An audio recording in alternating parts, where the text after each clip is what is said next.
Hello दोस्तों, आप लोगों का एक बार फिर से स्वागत है आज के इस वीडियो में। तो आज के इस वीडियो में हम लोग करने वाले हैं क्लास 9th का यूनिट नंबर 3, जिसका नाम है स्टॉक लेवल्स इन स्टोरेज। तो इस वाले वीडियो में बेसिकली हम लोग सेशन नंबर 2 करेंगे।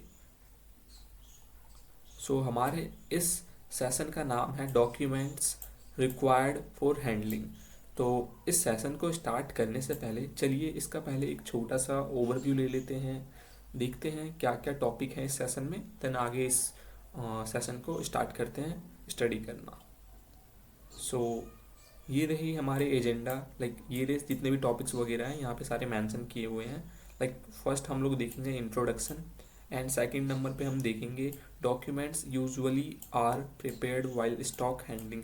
जो भी डॉक्यूमेंट्स नॉर्मली प्रिपेयर किए जाते हैं उनके बारे में हम जानेंगे। एंड थर्ड नंबर पे हम लोग जानेंगे procedure for checking stock levels. क्या प्रोसीजर्स होते हैं स्टॉक लेवल्स को चेक करने के, वो सारे हम थर्ड पॉइंट टॉपिक में डिस्कस करेंगे।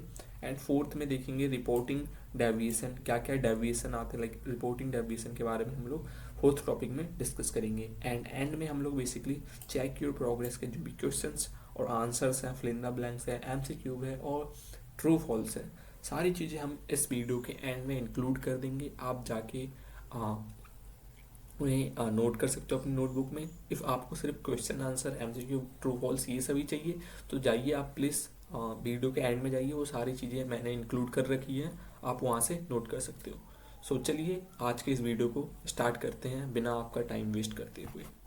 तो चलिए स्टार्ट करते हैं हमारे इंट्रोडक्शन से। When stock arrives at a retail store, it usually arrives in a truck or in a container which needs to be unloaded।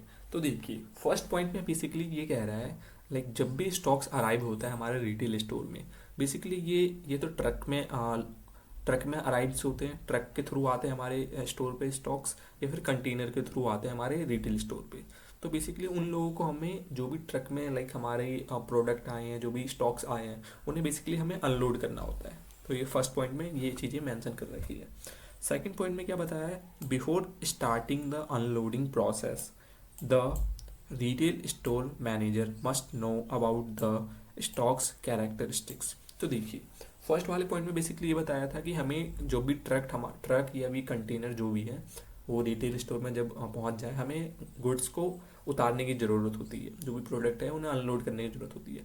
Second वाले पॉइंट में कह रहा है कि before starting the unloading process, आपको अनलोडिंग प्रोसेस को start करने से पहले जो भी रिटेल मैनेजर है, जो भी रिटेल स्टोर मैनेजर है, उसे मेक श्योर करना होता है, लाइक उसे पता होना चाहिए कि गुड्स या जो भी स्टॉक्स हैं उनके कैरेक्टरिस्टिक्स क्या है, यानी कि वो जो स्टॉक्स हैं वो किस नेचर के हैं। लाइक स्टॉक्स भी डिफरेंट काइंड्स के होते हैं, लाइक कुछ गुड्स लाइक बहुत हल्के होते हैं, कुछ गुड्स बहुत भारी होते हैं, कुछ गुड्स लाइक बहुत लिक्विड टाइप में होते हैं, कुछ सॉलिड टाइप में होते हैं, कुछ गुड्स लाइक बहुत खतरनाक टाइप के होते हैं, केमिकल्स वगैरह होते हैं।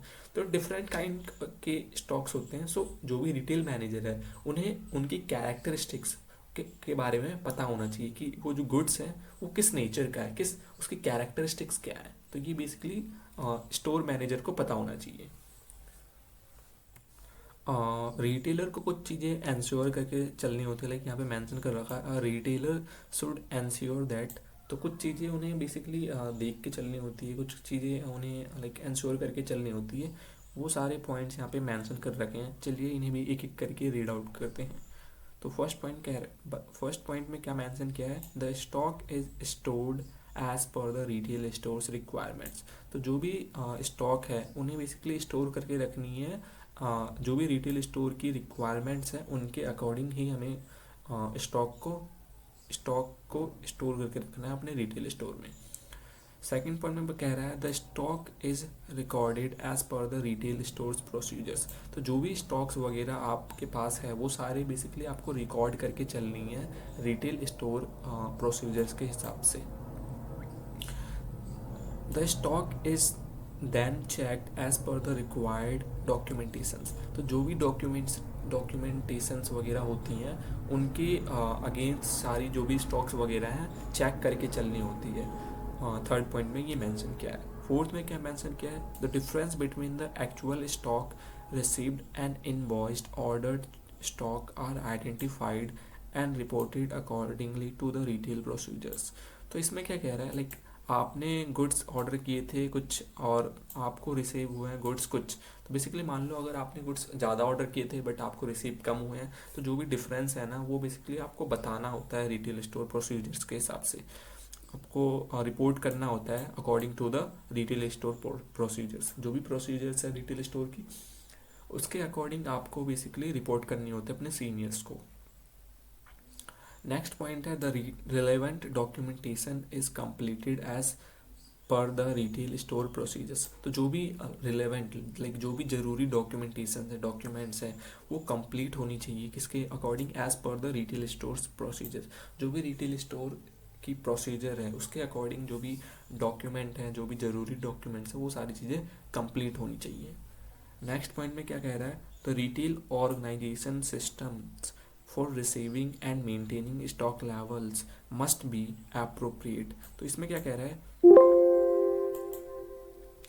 सो इस वाले पॉइंट में क्या कह रहा है, the retail organisation system for receiving and maintaining stock levels must be appropriate.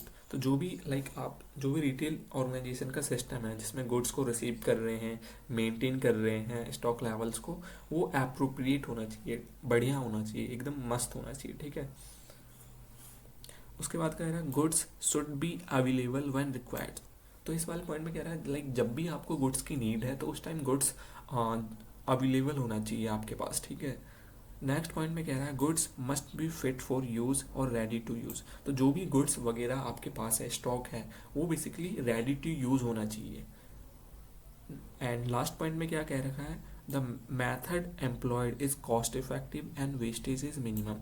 तो इस वाले पॉइंट में कह रहा है जब भी आप एम्प्लॉय वगैरह को एम्प्लॉय कर रहे हो तो जितना कॉस्ट इफेक्टिव हो सके उतना कीजिए, जितना कम वेस्टेज कर सको आप, जितने सस्ते में आपका काम हो रहा है ना उतना बेटर है, उतना बढ़िया है आपका, ठीक है। वेस्टेज को कम से कम रखना है आपको, कॉस्ट इफेक्टिव बनना है आपको।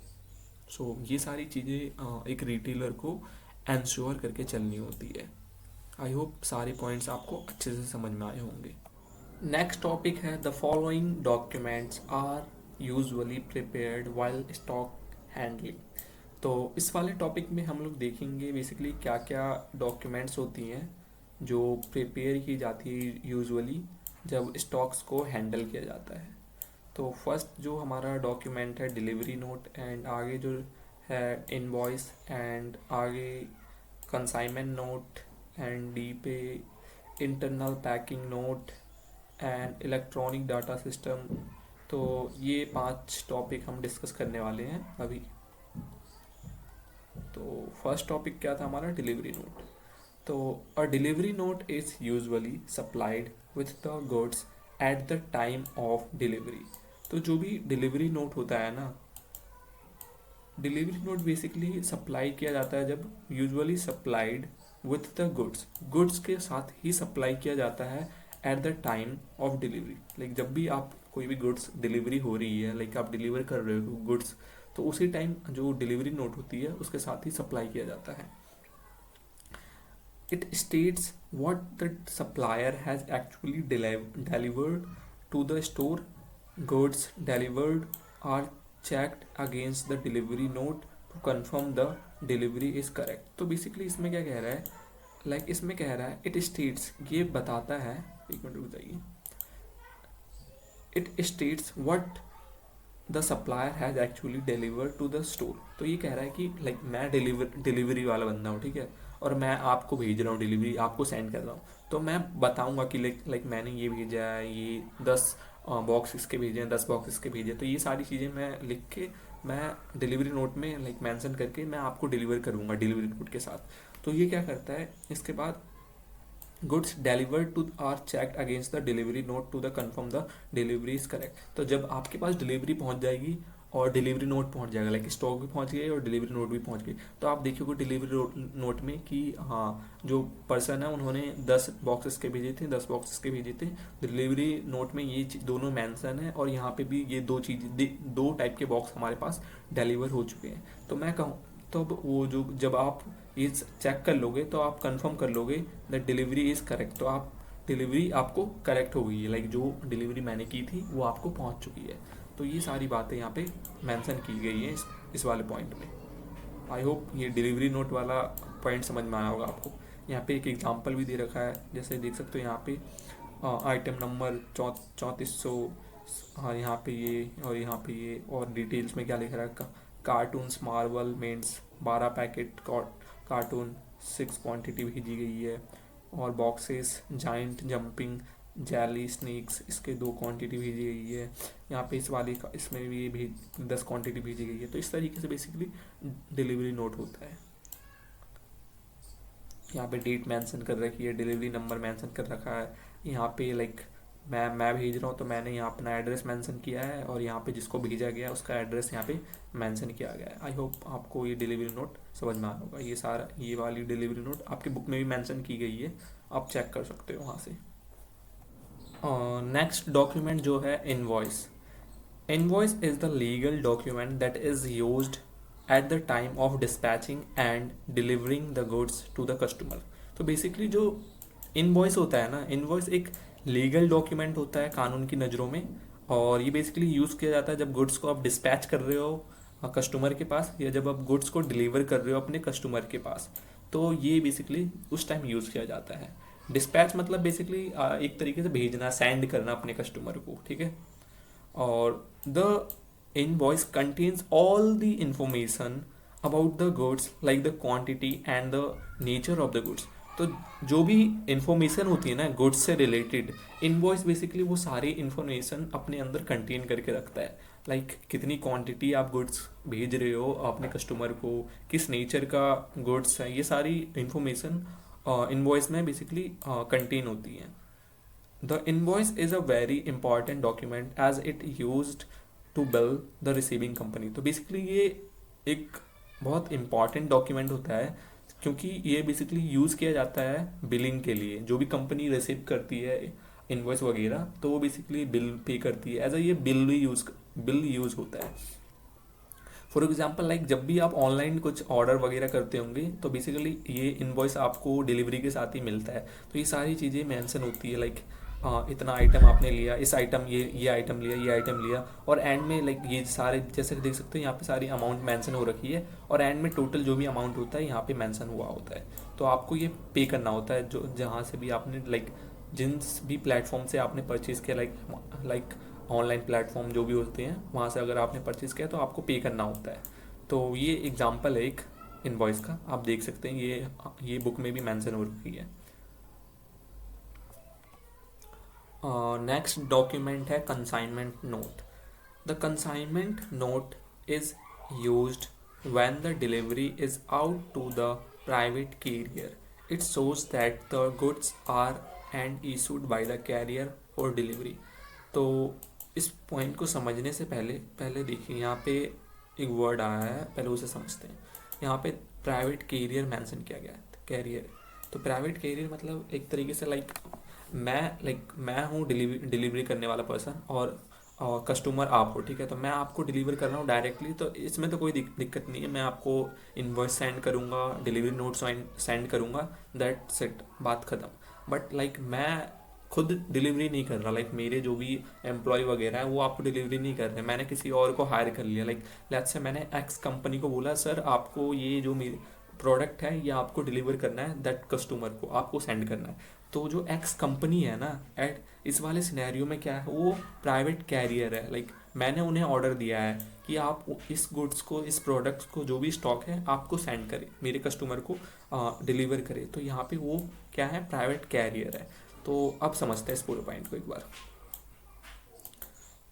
The consignment note is used when the delivery is out to the private carrier. तो जो भी डिलीवरी है मैंने किसको सेंड कर दी है, प्राइवेट कैरियर को, जो एक्स कंपनी है उसे सेंड कर दिया।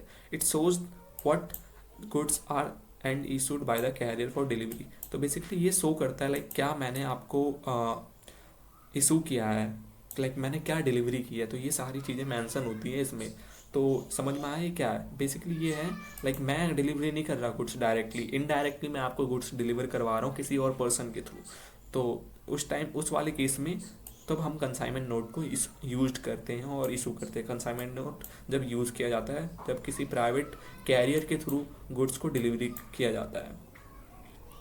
नेक्स्ट वाले पॉइंट में क्या है, it is a record of what has actually been sent through the private carrier. It shows the number of the containers, box, bales or bags of goods etc. In some cases the goods in the consignment note are checked with the other delivery documents. तो इसमें basically जितने भी information होती है ना goods से related, like कितनी quantity है गुड्स, कितने बॉक्सेस हैं, बैग्स हैं, सारी चीज़ें लाइक इसका नंबर वगैरह जितनी भी है सब कुछ मेंशन होती है इस कंसाइनमेंट नोट में। तो बेसिकली इसके साथ आगे पॉइंट में क्या करें, इन सम केसेस, कुछ केसेस में goods in the consignment note are checked with other delivery documents. तो इसके साथ कुछ और डिलीवरी डॉक्यूमेंट्स वगैरह भी चेक किए जाते हैं।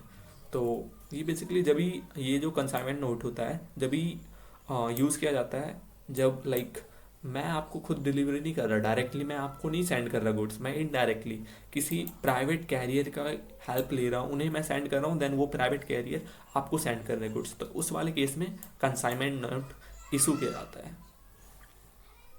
आई होप ये वाला डॉक्यूमेंट आपको समझ में आया होगा। नेक्स्ट वाला जो डॉक्यूमेंट है क्या है, इंटरनल पैकिंग नोट। तो ये क्या है, the internal packing note is used to carry more detail of the stock delivered. तो जो भी लाइक गुड्स या स्टॉक आप डिलीवर कर रहे हो, ये बेसिकली और ज़्यादा जो भी इंटर डॉक्यूमेंट्स, ये वाली जो डॉक्यूमेंट है ना, इसमें और ज़्यादा इंफॉर्मेशन कैरी आउट होती है, और ज़्यादा डिटेल्स मेंशन होती हैं इस वाले नोट में, डॉक्यूमेंट, ठीक है। तो it gives the details of outer containers, जो भी बाहर का कंटेनर है ना उसके बारे में ये डिटेल्स देता है, सच एज अ बैग के बारे में बताएगा, कार्टून्स के बारे में डिटेल देगा, ड्रम्स के बारे में, boxes, pallets. It should have a specific information, the quantity, type, size, specification, colors, etc. ये सारी चीज़ें बेसिकली इसमें मेंशन की होती है। तो ये इसका एग्जांपल भी है, आप देख सकते हो। उसके बाद नेक्स्ट जो हमारा है क्या है, इलेक्ट्रॉनिक डाटा सिस्टम। तो many retailer use a special computer for receiving consignments और goods. It is called an automated system. Automated system cut down on paperwork and are very quick in image checking and transferring information. तो देखिए पहले वाले point में क्या कह रहा है, many retailers use a special computer for receiving of consignment और goods. It is called automated system. तो देखिए बहुत सारे रिटेलर्स क्या होते हैं ना, वो कंप्यूटर वगैरह का यूज़ कर रहे हैं, वो आज का टाइम ही ऐसा आ गया है, मॉडर्न टाइम है, तो सब लोग मोस्टली कंप्यूटर ये सब यूज़ कर रहे हैं और टेक्नोलॉजी यूज़ कर रहे हैं। तो इसे हम ऑटोमेटेड सिस्टम कहते हैं, ठीक है। तो many retailers use a special computer for receiving consignments और गुड्स। इट कॉल्ड क्या, ऑटोमेटेड सिस्टम। तो इसे ही हम ऑटोमेटेड सिस्टम कहते हैं। Automated system cut down on paper work and are very quick and in image checking and transferring information. तो क्या कह रहा है, ऑटोमेटेड जो सिस्टम है ना, उसने लाइक जो भी पेपर वगैरह की रिक्वायरमेंट है उसकी बेसिकली उन सबको ख़त्म कर दिया है, और ये बहुत क्विक है इंफॉर्मेशन ट्रांसफ़र करने में एक जगह से दूसरी जगह में। इसका एग्जांपल भी हमारी बुक में मैं दे रखा है, एक इमेज दे रखी है जिससे देख सकते हो यहाँ पे। रिसीविंग कंसाइनमेंट ऑफ गुड्स वगैरह रिसीव हो रही है, फिर recording the information in system में रिकॉर्ड हो रहा है, फिर डाटाबेस में बेसिकली ये जा रही जो भी इन्फॉर्मेशन है, यहाँ पे डिलीवरी हो रही है गुड्स की, यहाँ पे डिलीवरी की जो भी इन्फॉर्मेशन वगैरह है इसमें मेंशन हो रही है सिस्टम में, और ये सिस्टम बेसिकली फिर से डाटा बेस में सारी की सारी इन्फॉर्मेशन रिकॉर्ड कर रहा है। तो ये एग्जाम्पल है इसका इलेक्ट्रॉनिक डाटा सिस्टम का, ठीक है। आई होप ये वाला पॉइंट भी आपको समझ में आया होगा। अब कुछ फीचर्स भी मेंशन कर रखे हैं यहाँ पे ऑटोमेटेड सिस्टम्स के। तो क्या क्या फीचर्स होते हैं अगर आप ऑटोमेटेड सिस्टम को यूज़ करते हो। तो फर्स्ट पॉइंट में क्या कह रखा है, the consignment note is a proof of delivery Saint through a computer. Like जो भी कंसाइनमेंट नोट होता है वो डिलीवरी का प्रूफ होता है, हम लोगों ने अभी ऊपर पढ़ के आए हैं। तो ये बेसिकली आप कंप्यूटर के जरिए भी आप सेंड कर सकते हो अपने कस्टमर को, ठीक है। उसके बाद सेकंड पॉइंट क्या है, the consignment note contains bar codes. तो जो भी कंसाइनमेंट नोट्स होते हैं ना उसमें बार कोड्स होते हैं। बार कोड कुछ इस टाइप के लगे होते हैं। इससे क्या होता है बेसिकली, लाइक इस टाइप के बार कोड्स लगे होंगे, इसके थ्रू ही इससे इस टाइप के जो मशीन्स होते हैं इससे बहुत ईजिली हम लोग इनको डिकोड कर लेते हैं। इसलिए इन्फॉर्मेशन कुछ इन्फॉर्मेशन बहुत सारी होगी, तो सारी इन्फॉर्मेशन इसको स्कैन करते ही हमारे जो भी सिस्टम में है ना वहाँ पे ट्रांसफ़र हो जाती है तुरंत ही, ज़्यादा टाइम कंज्यूम नहीं करता ये। बार कोडेड डिलीवरी लेवल्स, तो जो भी बार कोडेड डिलीवरी लेवल्स है ना वो सारी हम बेसिकली लगा सकते हैं अगर हम ऑटोमेटेड सिस्टम को यूज़ करते हैं। बेसिकली इससे टाइम बहुत बचता है, ये क्विकली हो जाती है, जो भी इंफॉर्मेशन वगैरह है तुरंत ही रिकॉर्ड कर लेते हैं इसके थ्रू। अब चलिए देखते हैं procedure for checking stock levels. तो क्या प्रोसीजर्स होता है स्टॉक लेवल्स को चेक करने का, वो देखते हैं। In the process of checking stock levels of different products in a retail store, if any deviation or problems are identified, store operation assistant must be reported to the competent authority। तो इस वाले point में basically ये कह रहा है आप जब स्टॉक अपने स्टोर में स्टॉक लेवल्स को चेक कर रहे हो, वो भी डिफरेंट प्रोडक्ट्स की, और आपको कोई भी प्रॉब्लम या फिर कोई भी डेफिशिएंसी, कोई भी वेरिएशन कोई भी कमी आपको दिखती है और कोई भी प्रॉब्लम आप आइडेंटिफाई कर लेते हो, तो जो भी स्टोर ऑपरेशन असिस्टेंट है वो उसे ज़रूरी है, ही मस्ट, जो भी स्टोर ऑपरेशन असिस्टेंट है ही मस्ट रिपोर्टेड, किसे उसे रिपोर्ट करने की इम्पॉर्टेंट है बेसिकली कॉम्पिटेंट अथॉरिटी। जो भी कैपेबल पर्सन है आपके ऊपर, जो भी अथॉरिटी है कैपेबल, उन्हें बेसिकली स्टोर ऑपरेशन असिस्टेंट को इन्फॉर्म करना होता है। जो भी प्रॉब्लम उन्होंने आइडेंटिफाई की है, कोई वेरिएशन आइडेंटिफाई की है, कोई भी कमी आइडेंटिफाई की है इफ़, तो उन्हें इन्फॉर्म करना होता है ये सारी चीज़ें। नेक्स्ट पॉइंट है the various remedies which are available to rectify the deviation in the supplies are as follows. देखिए बहुत सारी यहाँ पे रेमेडीज़ दे रखी है। रेमेडीज़ मीन्स बहुत सारे सॉल्यूशन दे रखे हैं। इफ़ आपको कोई भी डेविएशंस सप्लाईज में जो भी प्रोडक्ट है उसमें फाइंड आउट कर पाते हो, कोई भी प्रॉब्लम है, कोई भी कमी आप फाइंड आउट करते हो किसी प्रोडक्ट में, तो उसके बहुत सारे सॉल्यूशन यहाँ पे मेंशन किए हैं। चलिए उसे एक एक करके रीड आउट करते हैं। तो पहला सॉल्यूशन है रिप्लेसमेंट। इफ़ आपको कोई भी प्रोडक्ट में डेविएशन मिलता है, कोई भी कमी होती है, कोई भी डिफेक्ट मिलता है, तो बेसिकली आप गुड्स को, जो भी प्रोडक्ट है उसे रिप्लेस कर सकते हो। सेकंड है क्रेडिट। आपको कोई भी प्रोडक्ट में डिफ़ॉल्ट फाइंड आउट होती है, तो बेसिकली जो भी प्रोडक्ट है उसका जो भी कॉस्ट वगैरह है उसे आप फ्यूचर ट्रांजेक्शन जो भी जिसने भी डिलीवर की थी प्रोडक्ट, नेक्स्ट टाइम अगर वो डिलीवर करेगा सेम प्रोडक्ट, तो बेसिकली जो भी डिलीवर करेगा तो उसमें से बेसिकली आप एडजस्ट कर सकते हो जो भी अमाउंट इस प्रोडक्ट की अमाउंट थी।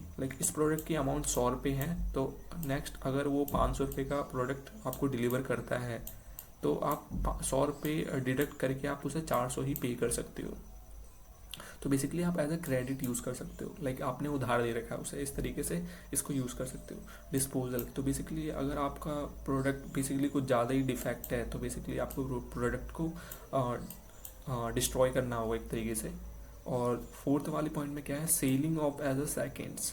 तो बेसिकली अगर आपको थोड़ी बहुत किसी प्रोडक्ट में थोड़ी बहुत ही डिफ़ॉल्ट है तो आप उसे थोड़े सस्ते, थोड़े कम कॉस्ट पे आप उसे सेल कर सकते हो कस्टमर्स को।